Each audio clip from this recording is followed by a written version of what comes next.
오늘은 이사야서 10장부터 11장, 12장까지의 말씀을 여러분들에게 전해드리려고 합니다.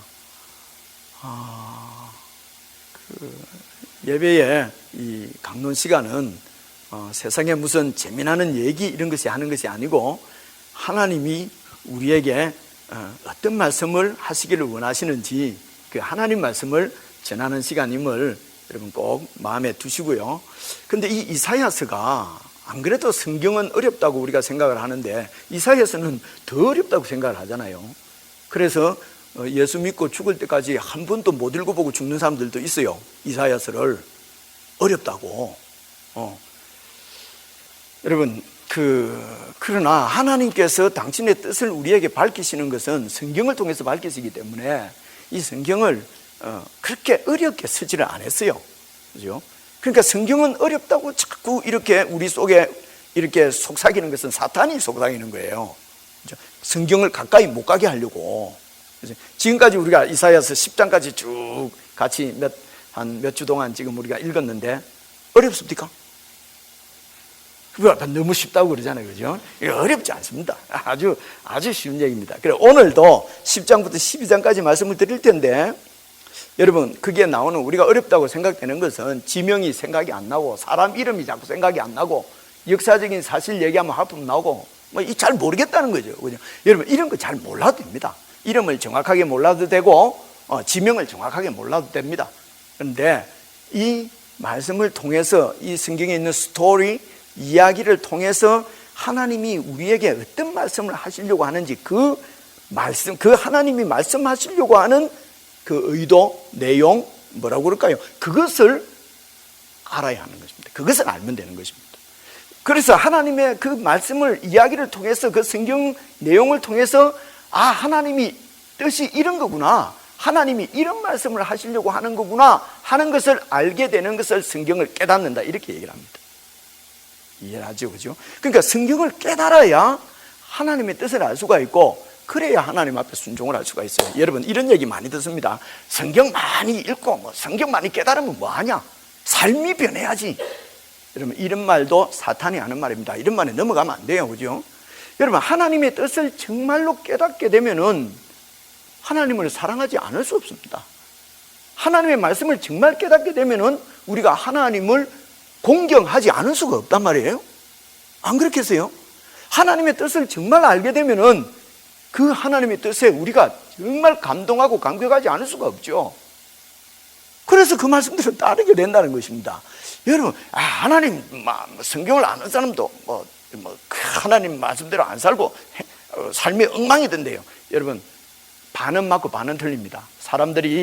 세상 사람들이 어떤 사람들이 누구를 평가할 때에 이 사람 정말 기독교인답게 살구나 라고 평가하는 기준이 성경이 아니고 다 자기한테 있어요. 여러분 잘 생각해 보세요. 제가 미우면은 제가 하는 게 전부 다 미워요. 그죠? 얘가 좋으면은요, 얘가 하는 게 다 좋아요. 그래서 예수 믿는 사람 이렇게 살아야지 이러는 거예요. 내가 좋은 애한테는 그러는 거예요. 좋은 사람한테는. 별로 안 좋은 사람한테는 하는 것마다 눈에 뭐라고 그래요? 눈에 거슬린단 말이에요. 그죠? 그렇기 때문에 예수를 오랫동안 믿어도 또 성경 몇 년 뒤에 뭐가 어떻게 되고 어떻게 예수님 12제자는 누구고 성경은 많이 아는 것 같은데 삶이 안 변한다. 그거는 그럴 수 있어요. 성경 내용은 많이 아는데 하나님 말씀을 깨닫지 못하게 되면은 하나님의 뜻을 알지 못하게 되면은 하나님 말씀대로 안 살지요. 이런 경우는 성경 내용을 아무리 알아도 하나님 말씀대로 하나님 뜻을 아는 건 아니니까요. 이런 걸 깨닫는다는 게 아니에요. 그 지식만 채이는 거죠, 그죠? 예수님 12제자 나도 잘 모릅니다.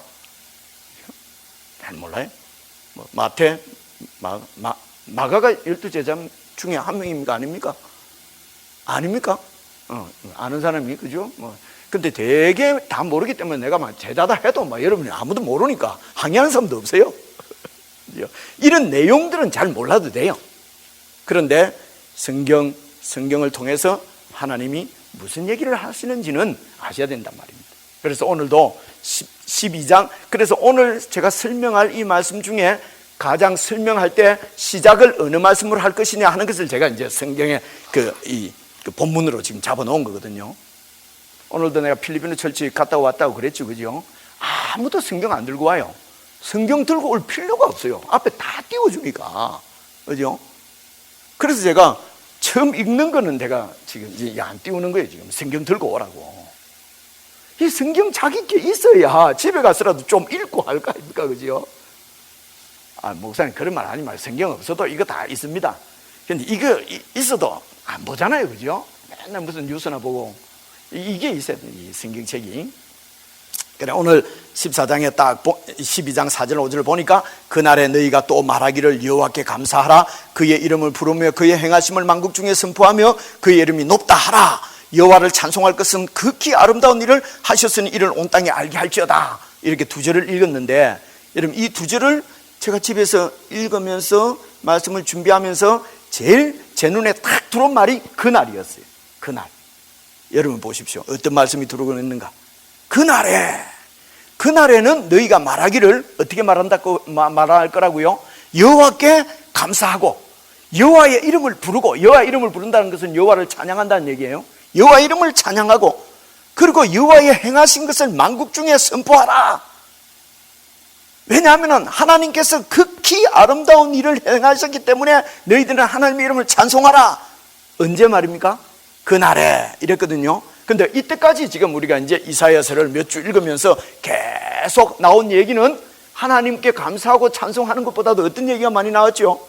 심판하고, 그죠? 심판하고 진노하시고, 하나님이 심판하시고 하나님이 진노하시고, 이런 얘기가 많이 나왔는데, 그런데 오늘 12장에 들어와서 그날에는 하나님을 찬양하고 하나님이 행하신 극히 아름다운 일 때문에 하나님 앞에 감사하게 될 것이다. 왜 그러냐 그러면 이제 그날에는 왜 이렇게 백성들에게 하나님을 찬양하라고 하냐면은 그 이유가 1절, 2절, 3절에 나와 있어요. 1절, 2절에 나와 있어요. 봐보세요. 성경만 나는 다 읽으려 하면은 졸음이 오더라. 목사님, 그래서 성경만 읽고 그냥 좀 재미나는 예화도 하고 막 이래 하는 게 좋지 않습니까? 이거는 전부 엉터리입니다. 여러분, 성경만 딱 보면은 잠이 온다. 그거는요, 심각하게 마귀에게 사로잡혀 있는 거예요. 그걸 갖다가 농담 삼아 했는데, 밤에 잠 안 올 때는 성경을 읽으면 되더라. 수면제다. 저는 이런 말씀 들으면요, 막 가슴이 내려앉습니다. 성경은 우리를 구원하신 하나님께서 우리의 영혼을 위해서 주신 말씀인데, 보세요, 어렵지 않아요. 그날에 또 그날이 나오잖아요. 그날에 네가 말하기를 여호와여, 주께서 전에는 내게 노하셨으나 이제는 주의 진노가 돌았었고 또 주께서 나를 안위하시오니, 나를 편안하게 지켜주시오니, 위로하시오니 내가 주께 감사하겠나이다. 그렇게 할 것이다 하는 거지. 2절에 보라, 하나님은 나의 구원이시니 내가 신뢰하고 두려움이 없으리니 주 여호와는 나의 힘이시며 나의 노래시며 나의 구원이심이라. 그날에 하나님께서 회복하시고 구원을 이루셨다는 것이죠. 그죠? 그래서 하나님께 감사. 근데 여러분, 계속 여러분들과 나누었지만은 하나님께서 그 백성들을 심판하시고 하나님이 진노하시고 하는 것은 하나님이 그 백성을 심판해서 완전히 멸망시키려고 하는 것이 아니고 그 백성을 회복시키고 구원하게 하려고 하는 것이다 말씀을 드렸습니다. 이 말은 하나님께서 그렇게 죄를 싫어하신다는 거예요. 그죠? 여러분, 하나님 앞에 죄 범죄하고 하나님을 반역하고 계속 하나님 앞에 그렇게 그런 반역, 패역한 그런 상태로 있는데도 하나님이 막 사랑하시고 임마누엘 하시고 하는 것은 아니라는 것은 우리가 성경을 통해서 봤잖아요. 그죠? 아무리 반역해도 하나님은 우리를 사랑해 줘야 되지 않느냐 하는 것은 우리 생각이고, 성경은 그렇게 얘기를 하고 있지 않는다는 것입니다. 성경은 당신의 백성을 심판해서 때를 완전히 벗기고, 그죠? 죄를 완전히 벗기고 정결하게 하나님 앞에 만들어서 세우시려고 하는, 그래서 심판을 하신다는 것입니다. 그래서 회복, 구원은 바로 백성들을 정결하게 만드시는 것이에요. 그래서 심판을 하시는 거거든요. 심판은 백성들을 멸망시키려고 하는 것이 아닙니다. 제가 이걸 조금 얘기했습니다. 몸이 커져서 그런가? 이게 작네요. 그러니까 심판은 구원을 위해서 하시는 것이다.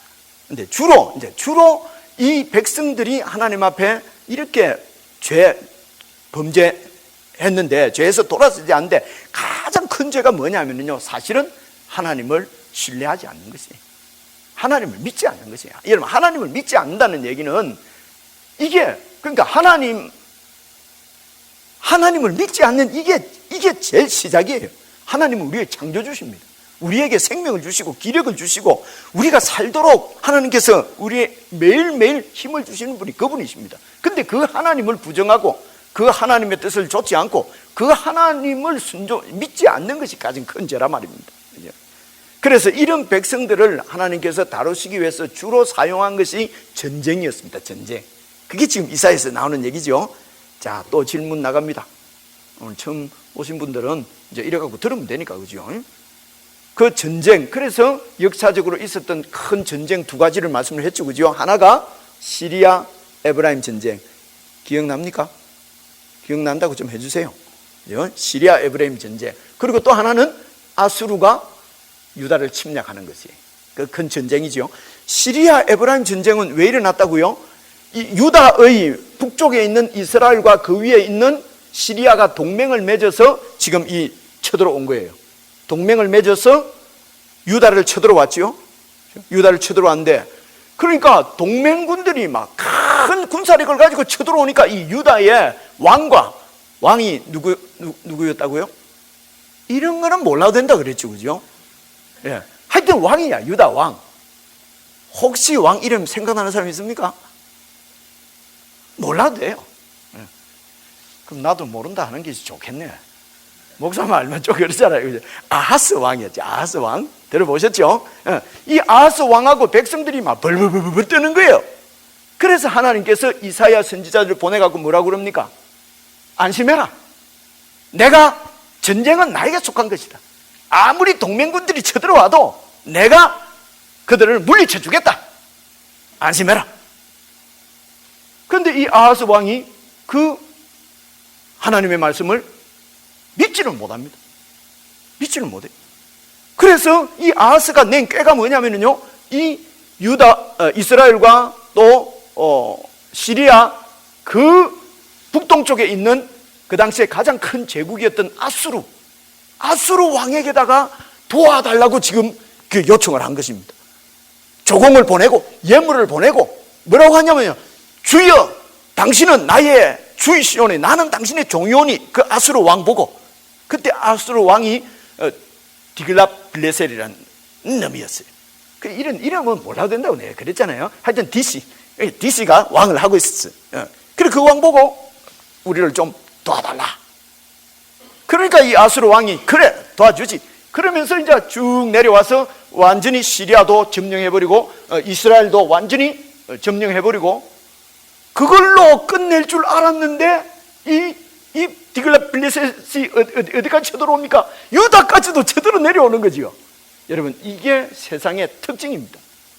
여러분, 이 유다의 왕이 디글랏빌레셋을 보고 우리를 좀 도와달라고 한 거예요. 그러면 우리만 도와주고 적을 무찌르고 돌아갈 줄 압니까? 세상은 그렇지 않아요. 유다까지도 그냥 침략을 해버리는 거예요.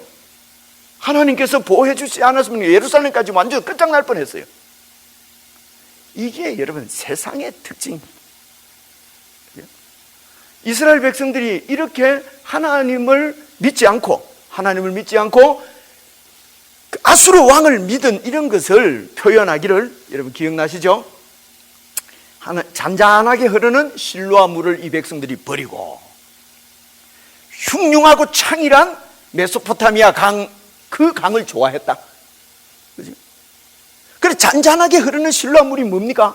늘 보호해 주시고 공급해 주시고 편안하게 안락하게 살 수 있도록 도와주시는 하나님의 은혜를 저버리고, 세상 그 나라 아수르 나라는 보니까 그 메소포타미아, 유프라테스 메소포타미아 강 있죠? 티그리스 강.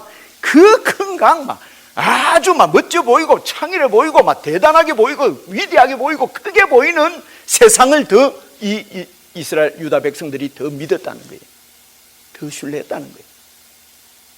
오늘 우리가 잔잔하게 흐르는 실로와 물 하나님의 은혜를 버리고 세상을 좋아해서 세상을 쫓으면은 일시적으로 세상이 우리에게 번영도 주고 세상이 우리에게 성공도 주고 세상이 우리에게 정말 부자도 되게 해주고, 여러분 그걸로 끝날 줄 아십니까? 결국은 하나님의 백성들을 하나님으로부터 떨어지게 만들어서 지옥으로 멸망의 길로 끌고 가는 것이 세상의 특징이란 말입니다. 그게 세상의 속성이에요. 그저 우리를 도와주고 우리를 세워주고 그냥 끝내는 것이 아니란 말입니다. 그래서 그들은, 세상은 자꾸 우리에게 얘기합니다. 지금 하나님만 믿고 앉아 있다가 맨날 예배만 드리고 그래 앉아 있는다고 세상에서 잘 살 줄 아느냐? 공부를 해야지, 열심히 일을 해야지, 세상에서 성공을 해야지. 그래서 성공하기 위해서 예배도 버려버리고, 그죠? 세상에서 많은 번영하기 위해서 하나님의 말씀도 버려버리고, 이렇게 하면은 여러분 세상적으로 번영을 누리고 성공을 하고 하는 것 같지만 결국은 그 세상에 빠져서 하나님을 버리고 하나님께는 반역하고 지옥길로, 멸망의 길로, 영혼이 파멸되는 길로 가게 된다는 것입니다. 이게 여러분 세상이. 그래서 여러분 이 내용을 7장 20절에서 이렇게 설명했죠. 그날에는, 이거는 완전히 아수르가 심판날입니다. 이건 이 11장 12장에 나오는 그날이 아니에요. 그날에는 주께서 하수 저쪽에서 세내온 삭도 곧 아수르 왕, 그러니까 강 넘어 있는 아수르의 왕을 뭐라고요? 세를 내어 왔다는 거예요. 돈 주고 도와주세요 하고 세내어서 데리고 왔더니만 그 아수르 왕이 도와달라고 돈 주고 데리고 왔는데 네 백성의 머리털과 발털을 미실 것이요 수염도 깎으리라. 이 표현은요, 수염도 깎고 막 털이 다 깎이는 것은 수치를 당하고 완전히 모멸을 당하는 것을 표현하는 히브리 표현법이에요. 그래서 돈을 주고 세내어 온 아수르 왕이 우리를 도와주는 것이 아니라 도리어 이스라엘 유대 백성들을 완전히 수치와 이런 모멸 가운데로 그렇게 몰아 넣었다라고 하는 것이, 여러분 이것이 세상의 실체입니다. 오늘 성경이 이 말씀을 통해서 우리에게 보여주시는 것은 우리에게 번영을 약속하고 우리에게 성공을 약속하고 세상에서 출세를 약속하는 세상의 이런 삐까뻔쩍한 이런 위대하고 거대한 것들, 이런 것을 소망으로 야망이 있어야 돼. 그러면서 비전이 있어야 돼. 비전이 전부 자기 욕심이야. 비전이 전부 다 다른 사람을 누르고 그 위에 올라서는 것을 비전이라고 그래. 그래서 그 일을 위해서 그것을 주겠다고 하는 것은, 여러분 세상에, 그 세상을 붙들면은 세상이 필요 않고 우리를 죽게 만듭니다. 이게 세상의 실체. 그래서 아수르가 이렇게 시리아를 침략하고 공략하고 이스라엘을 무너뜨리고 유다를 쳐들어오니까 이 유다 백성들, 하나님의 백성들이 보니까 아수르가 너무 대단하단 말이죠. 그죠? 와, 아수르에 붙어야만 우리가 살 수 있겠구나라고 아하스 왕도 생각을 한 거지요. 그런데 이제 10장에 들어오면은 이렇게 얘기를 합니다.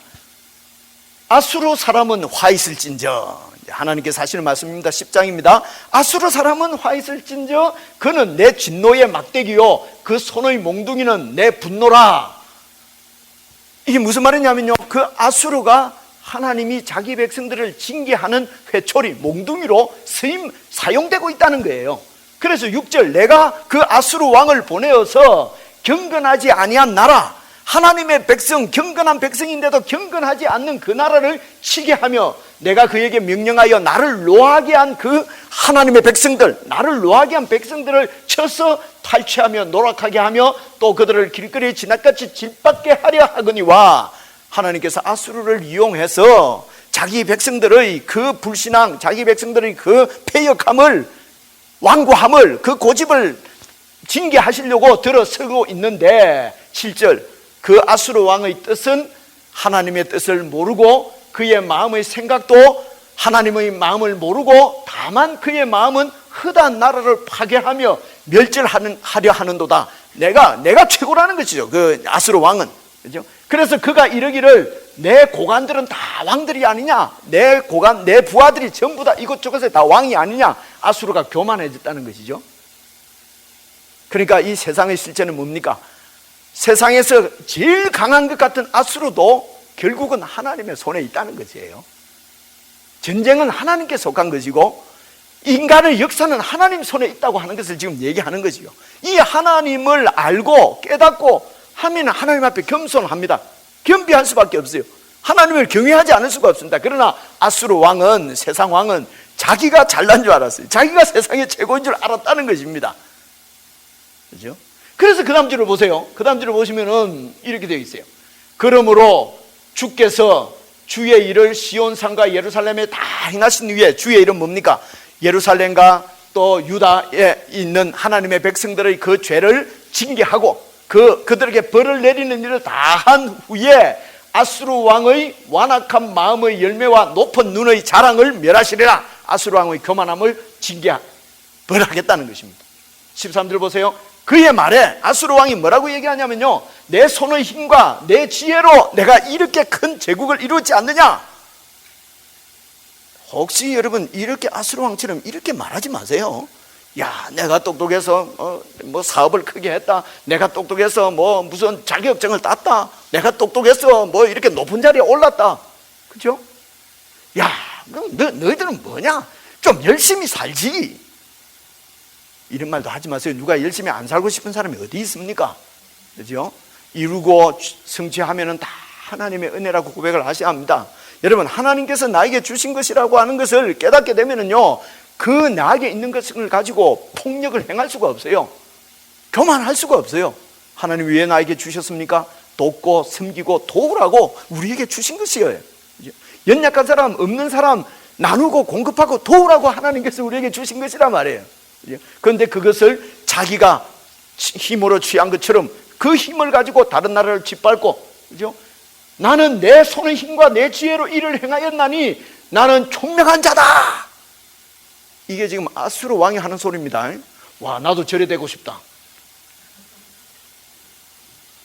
아수르 왕이라면 열국의 경계선을 딱 걷어치웠고, 이 열국의 경계선을 걷어치웠다는 말도 무슨 말인지 알겠죠? 가만, 그 성경이 하나도 안 어렵잖아요, 그죠? 이렇게 우리나라 대가 있는 것을 그걸 전부 다 내 나라로 만들었다는 거예요. 침범해가지고 그들의 재물을 약탈하였고, 또 용감한 자처럼 위에 거주한 자들을 낮추었으며 다른 사람들을 전부 다 이겼다는 것입니다. 이렇게 교만하게 하나님을 대적하고 하나님을 없다 하는 이 사람들을 하나님께서 벌을 하시겠다는 거예요. 16절 보면 이제 이렇게 나와 있어요. 그러므로 주 만군의 여호와께서 살찐 자를 파리하게 만들 것이고, 그의 영화, 그 떵떵거리는 영화 아래에 불이 붙는 것처럼 맹렬하게 타게 만들 하나님이 아수르도, 이 세상도 심판하시겠다고 하는 말씀이지요. 결국 역사적으로 아수르는 또 아수르보다 더 동쪽에 있는 신흥 세력 바벨론의 침공으로 멸망하게 됩니다. 이때가 BC 609년이에요. 아수르도 결국은 멸망합니다.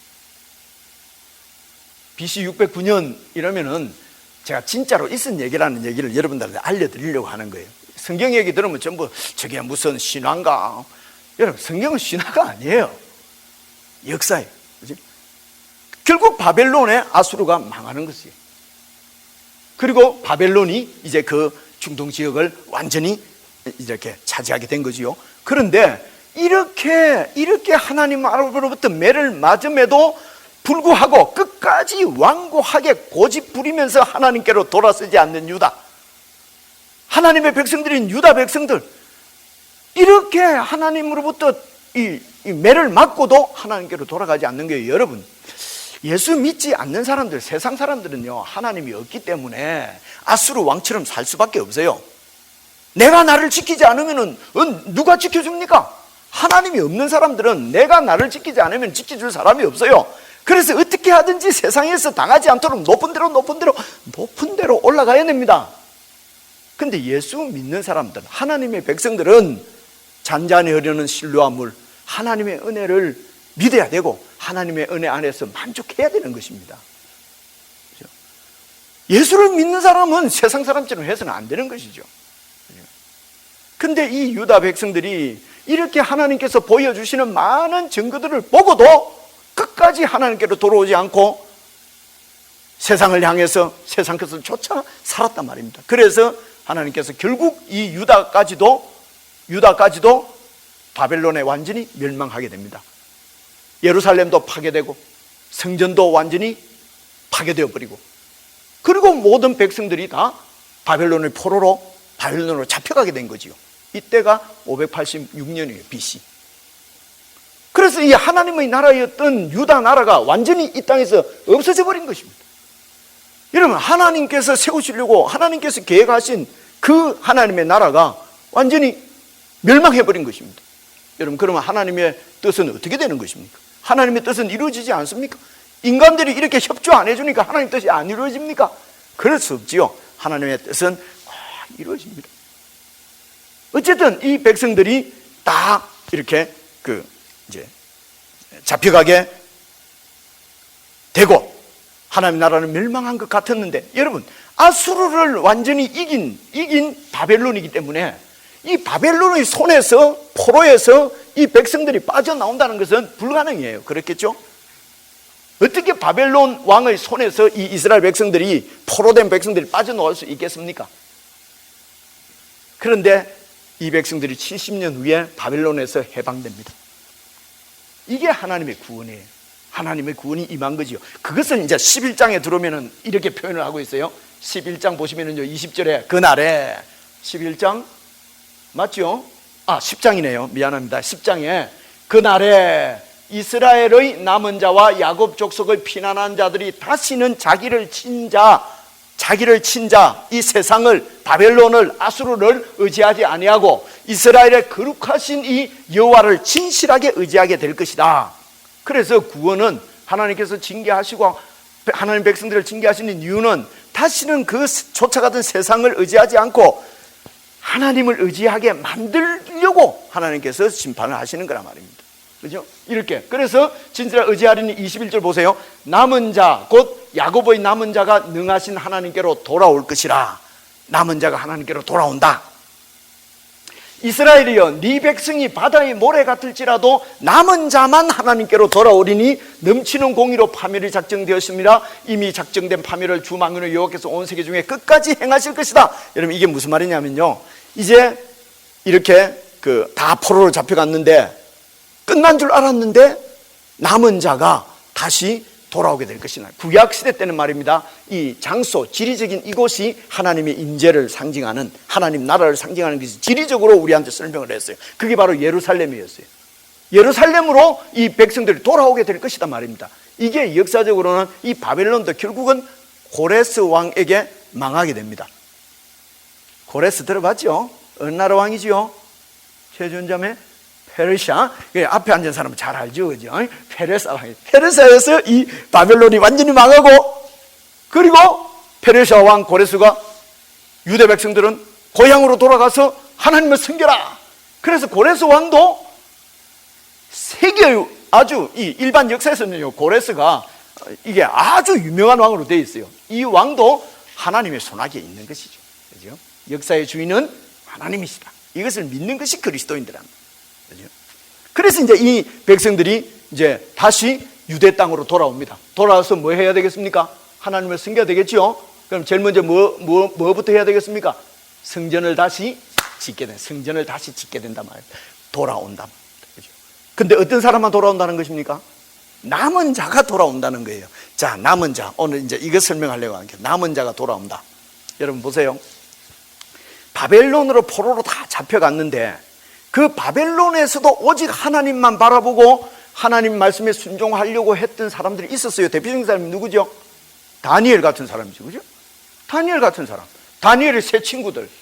여러분, 이 말은 무슨 말이냐면요, 하나님의 징계를 받아서 우리나라가 완전히 멸망했지만은 그러나 하나님의 왕되심, 하나님의 주권을 의지하고 하나님의 약속의 말씀, 하나님께서 우리를 구원하실 것이라고 하는 약속의 말씀을 붙잡고 세상을 쫓아가지 않고 그런 포로되어서 잡혀간 가운데서도 하나님의 말씀이 이루어지기를 기대하면서 하나님 나라를 소망하면서 말씀을 붙잡고 사는 사람들이 있다는 거예요. 다니엘 같은 사람, 다니엘의 세 친구 같은 사람, 이런 사람들을 남은 자라고 그래요. 이런 사람들이 돌아온다는 것입니다. 유대 땅으로 다시 하나님 나라를 이루기 위해서 돌아오는데, 여러분 실제적으로 역사적으로도 70년 후에 이제 고레스 왕이 돌아가라 했을 때 많은 사람들이 돌아가지 않았어요. 바벨론에서 그냥 살았어요. 그리고 소수의 남은 자들만 그 어려운 길을 갔단 말입니다. 지금처럼 그냥 무슨 비행기 타고 가는 것이 아니에요. 그죠? 70년 동안 살았던 땅이에요. 거기에 내 생활 기반이 있고 내 생활 터전이 다 있어요. 그것을 다 버리고 지금 하나님 나라를 세우기 위해서 유대로 가야 된단 말입니다. 하나님께도 돌아가야 된단 말입니다. 근데 많은 사람들은 돌아가지 않았어요. 왜 안 돌아갔겠어요? 그 삶의 터전, 그 바벨론은 거기가 인류 4대 문명 발생지인 거 아시죠? 그죠? 인간의 문화가 찬란하게 꼽힌 곳이 바로 그 바벨론이에요. 그 찬란한 세상, 그것을 놓지 못하고 그걸 버리지 못하고 그래서 돌아가지는 못하는 거예요. 무슨 말인지 아시겠죠? 그죠? 그래서 봐요. 22절, 이스라엘이여 네 백성이 바다의 모래 같을지라도 남은 자만 돌아온다는 거예요. 남은 자만. 성경이 너무 쉽지요? 그죠? 남은 자만 돌아온. 그래서 돌아오니 넘치는 공의로 이미 세상은 하나님께서 파멸시키기로 다 작정을 했어요. 남은 자만 돌아오는 것이. 그래서 이 남은 자들이 돌아와서 여러분 잘 아시는 대로 이 성전을 다시 건축을 하게 됩니다. 그런데요, 100년도 가지 않아서 또 이 사람들이 하나님을 진실이 섬기지 않습니다. 남은 자들이 돌아와서 성전도 짓고 했는데 성전에서 예배를 드리지만은 마음은 세상을 향하고 있고 세상이 그래 좋은 거예요. 세상의 번영, 성공, 그저 이게 너무 좋은 거예요. 하나님께 예배한다고 하지만은 삶은 세상을 섬기고, 그죠? 이런 세상 가운데서 거기에서도 또 남은 자들이 있는 것이에요.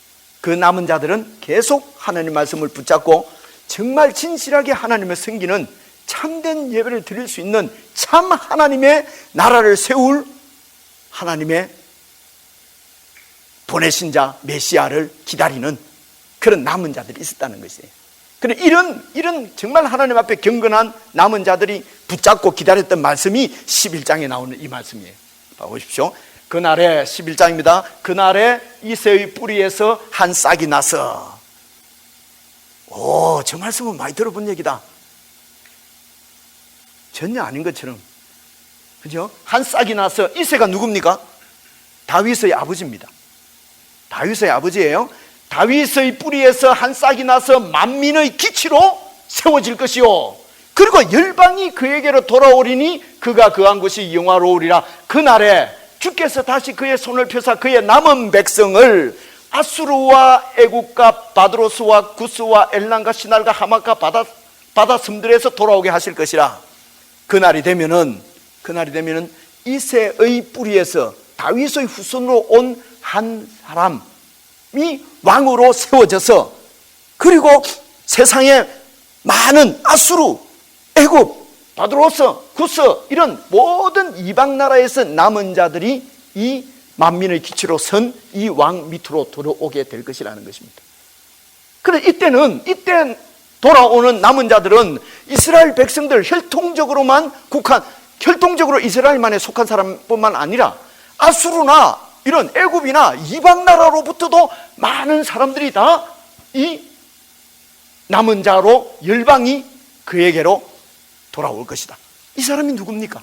이 이새의 뿌리에서 날 이 사람이 누굽니까? 이게 11장 1절에 이렇게 되어 있어요. 이새의 줄기에서 한 싹이 나며 그 뿌리에서 한 가지가 나서 결실할 것이요, 그의 위에 여호와의 영 곧 지혜와 총명의 영이요 모략과 재능의 영이요 지식과 여호와를 경외하는 영이 강림하시리니 그가 여호와를 경외함으로 즐거움을 삼을 것이며 그의 눈에 보이는 대로 심판하지 아니하며 그의 귀에 들린 대로 판단하지 아니하며. 이분이 누구십니까? 이분이 바로 지난주에 말씀드린 9장에 나오는 하나님께서 한 아기를 주셨는데, 한 아기가 우리에게 오셨는데 그 아기는 뭐라고요? 원더풀 카운셀러요, 그죠? 또 모사요, 전능. 이 잘 몰라도 돼요. 근데 성경 보면 되니까. 이는 한 아기가 우리에게 낳고 한 아들을 우리에게 주신 바 되었는데 그의 어깨에는 정사를 메었고 그의 이름은 기묘자라 모사라 전능하신 하나님이라 영존하시는 아버지라 평강의 왕이라 할 것임이니라. 이 아기 바로 예수 그리스도, 예수 그리스도를 하나님께서 이 땅에 보내시고 그 예수님이 인류의 모든 죄를 지고 십자가에 죽으심으로 믿는 자들을 다 죄에서 정결하게 하시고 죽음 가운데서 사흘 만에 다시 부활하셔서 승천하셔서 하나님 보좌에 앉으시고, 이 말은 세계의 왕이 되셨다는 것입니다. 왕이 되셔서, 그리고 이제 그 만민의 기치로 세워진 예수님께로 애국과 아수르와 바도로 하여튼 모든 열방에서 남은 자들이 예수님께로 와서 세워진 나라, 이 나라를 메시아 왕국이라고 얘기를 합니다.